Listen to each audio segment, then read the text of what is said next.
So, friends, for those of you who are planning a trip to the Rockies or the Pacific Northwest soon, especially on your motorcycle, and you are planning to ride the mountains at night, man, you should just skip this video, because the incident I am about to tell you, which happened to a guy from Seattle, is going to shake you. Brother, I am a motorcycle enthusiast myself. I love riding in the mountains, but after hearing this story, I will think 1,000 times before riding in these mountains at night. Because these mountains, as beautiful as they look in the morning, become just as terrifying as night falls. And when that terrifying form of nature hits its peak in the darkness, certain forces emerge, forces that if you cross paths with them, will change your life forever.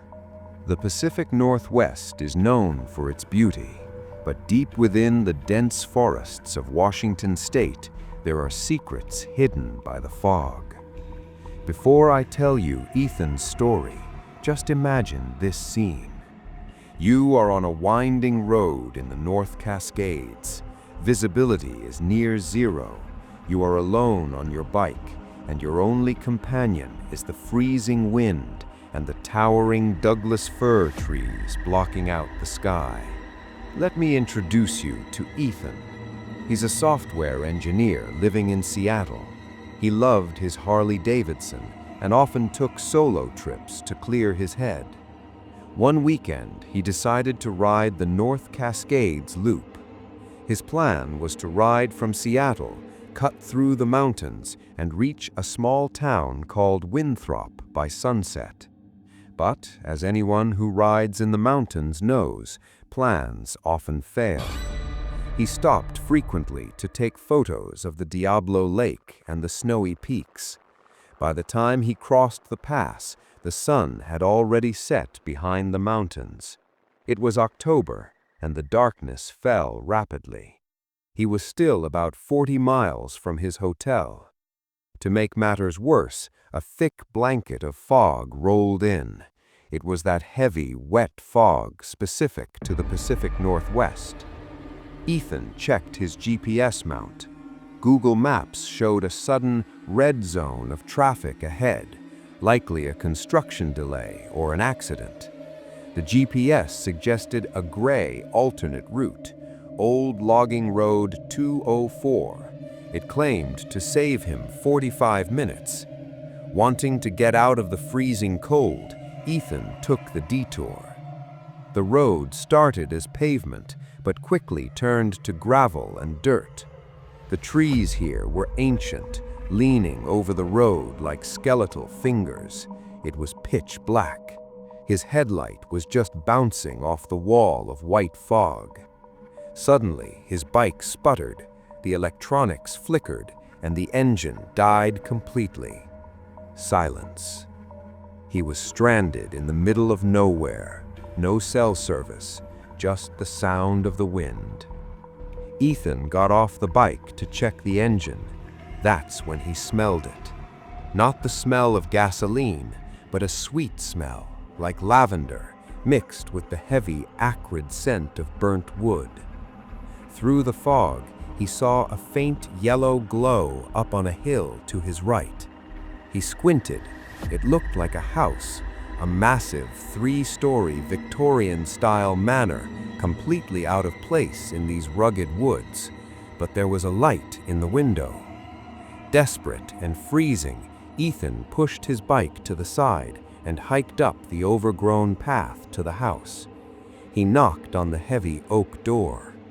Knock, knock. The door creaked open slowly. Standing there was an elderly man, dressed in a formal tuxedo that looked dusty and worn, holding an old-fashioned oil lantern. "Excuse me, sir," Ethan stammered, his teeth chattering. "My bike broke down. I have no signal. Can I use your landline or just stay until the fog clears?" The old man stared at him with pale, watery eyes. He didn't blink. "The master doesn't get many visitors," the old man said in a dry, raspy voice. "Come in, son. The night is dark and full of dangers." Ethan stepped inside. The contrast was jarring. Outside was a freezing forest. Inside, a roaring fire crackled in a grand fireplace. The furniture was antique velvet. "I am Arthur," the old man said. "Sit by the fire. I will fetch you some tea." Ethan sat down, warming his hands. He looked around. On the mantel above the fire, there was a framed black and white photograph. It showed a group of people standing in front of this very house. In the corner of the photo stood Arthur, the butler. Ethan leaned in closer. The date, written in elegant cursive on the bottom of the photo, was October 19th, 1924. A chill ran down Ethan's spine. The man in the photo looked the exact same age as the man who just walked into the kitchen. That was impossible. That was 100 years ago. Suddenly, music started playing from upstairs, a slow, melancholic melody on a piano. Ethan called out, "Arthur, is someone else here?" Arthur returned with a porcelain cup. He smiled, but the smile didn't reach his eyes. "The mistress is playing. She loves the moonlight, but she does not like guests. You must not go upstairs." Ethan drank the tea, but his anxiety was spiking. The air in the house felt heavy, suffocating. He needed to use the restroom and wash his face to wake himself up. "Down the hall, on the left," Arthur pointed. Ethan walked down the long, dim corridor. At the end of the hall, there was a large, full-length mirror with a gold frame. As Ethan walked towards it, he froze. In the mirror, the reflection wasn't right. In the reflection, the hallway wasn't warm and furnished. It was charred. The wallpaper was peeling and black. The floorboards were rotten and missing. And when Ethan looked at his own reflection, he saw Arthur standing right behind him. But in the mirror, Arthur wasn't a man. He was a floating, charred corpse with no eyes, his jaw hanging open in a silent scream. "Why are you leaving so soon?" a voice whispered directly into Ethan's ear, though no one was there. Ethan screamed. He spun around, but the hallway was empty behind him.